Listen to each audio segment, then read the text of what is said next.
Alors aujourd'hui, nouvelle vidéo sur la construction d'un nichoir à mésange. On a souvent deux types de nichoirs. Donc on a un nichoir à mésange charbonnière et un autre nichoir pour mésange bleu.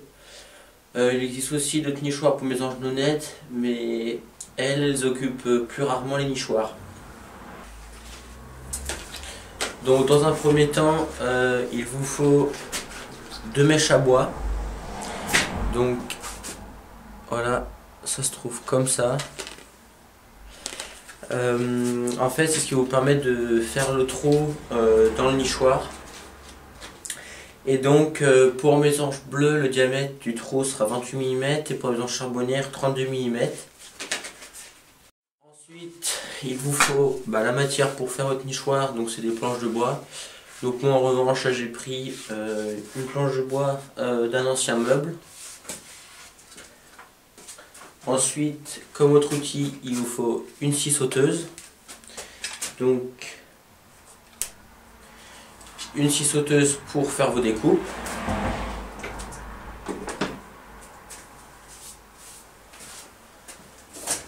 Ensuite, il vous faut la visseuse pour faire vos trous et visser la vis.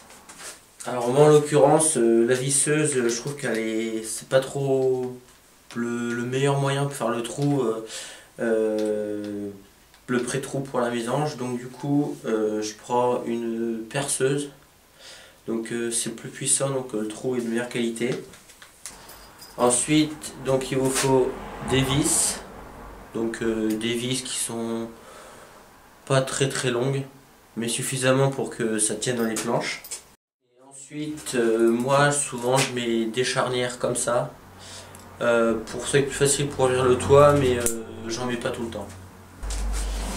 Et pour avoir les bonnes mesures, j'utilise ce livre comme ça. Donc c'est un livre où il y a tous les nichoirs, tous les styles de nichoirs qu'il peut y avoir, semi-ouverts pour les rouges-gorges, tout ça. Donc c'est vraiment bien, ils expliquent comment les mettre, tout ça. Donc ce livre là, c'est vraiment un bon livre. Bon, voilà, maintenant que je vous ai présenté tout le matériel, maintenant place à la découpe, mais juste avant les découpes, il faut faire les mesures sur la planche. Moi, pour faire le fond, j'utilise des chutes de planche. C'est des chutes que j'utilise en fait pour faire le fond. Comme le fond il est plus petit, et les planches comme ça fait parfaitement le travail. Donc les dimensions pour le fond, c'est de 12 cm par 16 cm.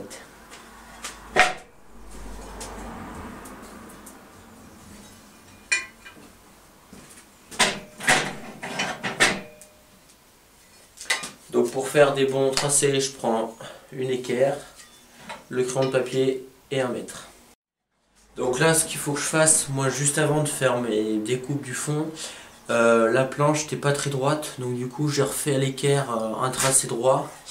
Et une fois le tracé droit, je pourrais me reprendre correctement et faire des bonnes mesures.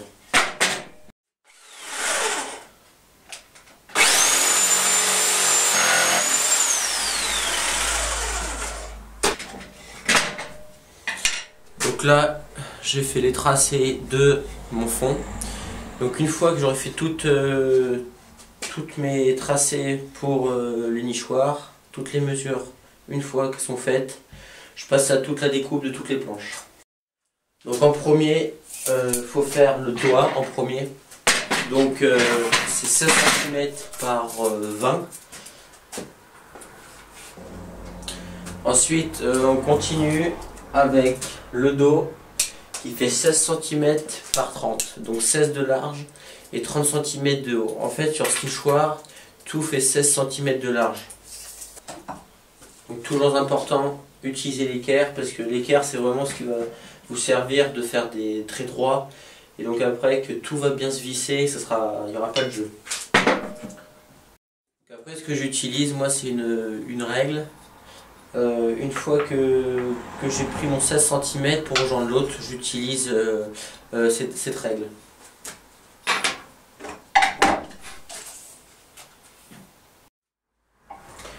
Donc ensuite on passe sur la face avant. La face avant qui fait 18 cm de long par 16 cm de large toujours.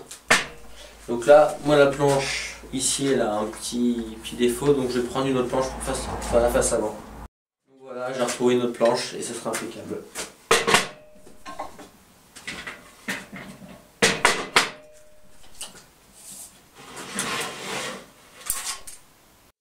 Voilà, la face avant est faite, maintenant on passe au côté. Donc pour les côtés, comme c'est indiqué sur le cahier, donc comme c'est indiqué ici sur le cahier, on est sur du 20 de long et toujours du 16 de large.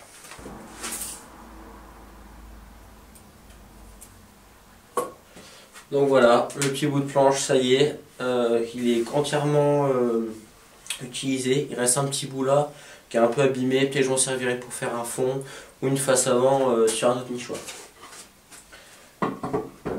Voilà, donc là j'ai trouvé une autre planche, donc ça me servira pour faire le deuxième côté et les mesures pour faire les découpes, ce sera fait.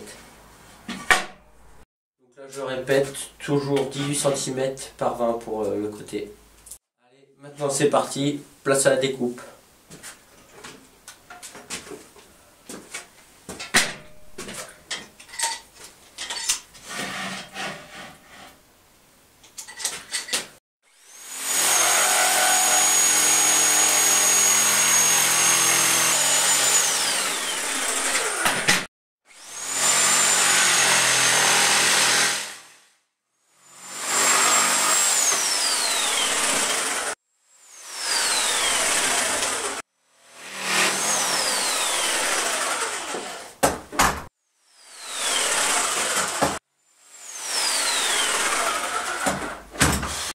J'ai oublié de vous dire, pour les nichoirs il faut minimum un bois d'épaisseur de 2 cm parce que faut que ça soit résistant avec le temps et que le nichoir prenne pas l'eau.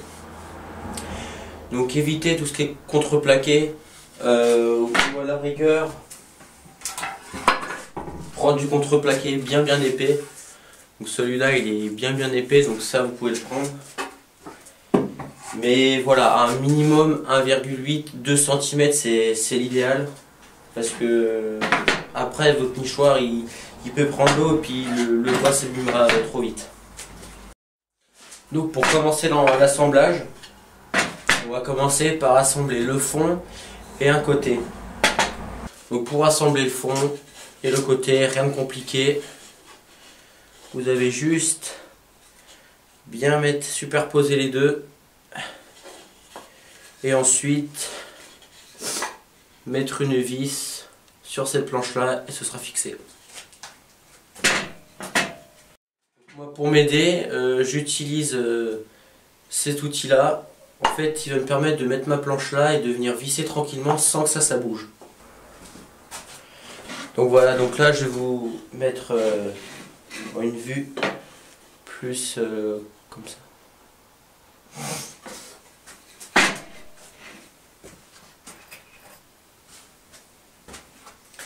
Donc pour ça, il vous faut les deux vis que je vous avais dit.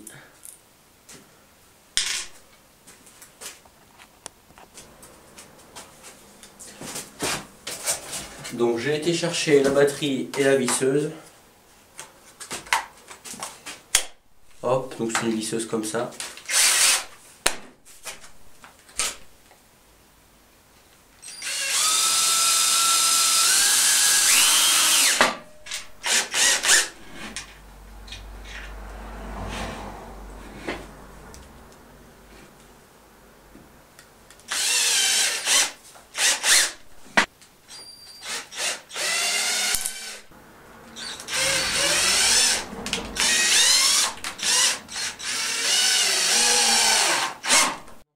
C'est fait, donc voilà ce que ça donne. Donc là on a le fond et là on a le côté, donc voilà le rendu.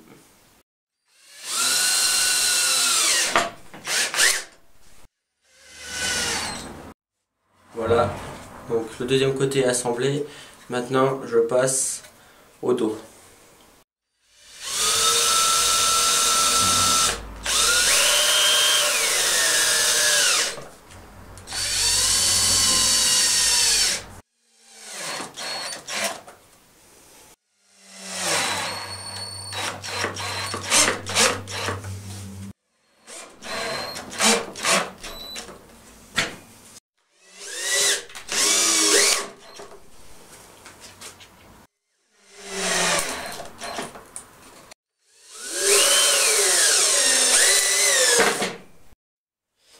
Donc là, maintenant, on va passer à l'étape de poser le toit.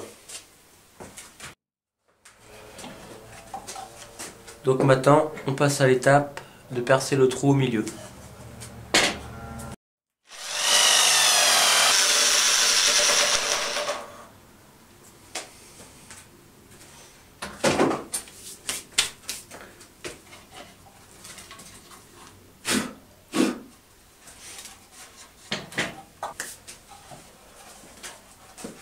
Et voilà, résultat, le nichoir est fini. Donc voilà, donc c'est la fin de cette vidéo. Donc voilà le résultat du petit nichoir. Donc il est assez classique.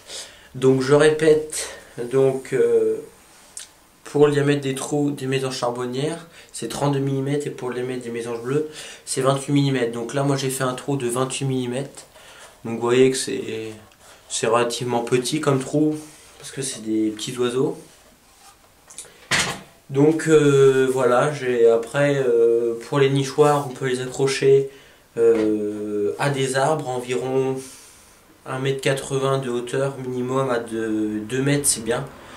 Moi je sais que je les mets souvent à 2 mètres de hauteur, ça c'est pas trop, mais c'est suffisamment pour éviter que les prédateurs viennent.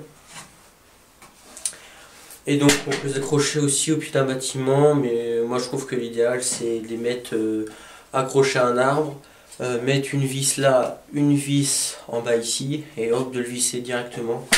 Et après ce sera impeccable pour que les mésanges viennent faire leur nid.